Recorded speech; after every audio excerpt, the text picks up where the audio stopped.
tu sinh Cô nhớ vợ mà bây giờ là tàu vợ sinh yang chào lại mấy yang kỳ nên ô phụ châu mong hâm hay ở thiên là ngô ya chỉ su ang yên như ba hay sừng vàng nàng ấy yên sang quan thế cho lời mây thâm bưu ba nàng sẽ bưu yên ý trái lá mong hâm hay ở thiên là ngô ya nàng sang vui vắc mà cả hoàng yam ya nàng cả tâm như đã lấy ya chân bưu bay lạc nhồi nàng ở trên thân ngô ya ý lo chừng mê mong hâm hay ở thiên là ngô ya chỉ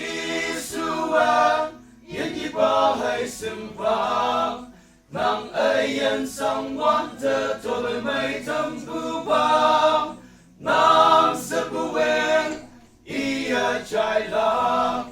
mong hâm hay ở thiên là ngô ya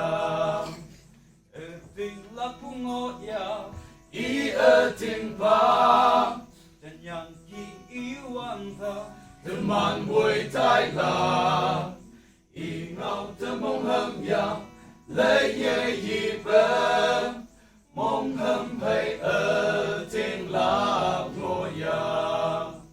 chỉ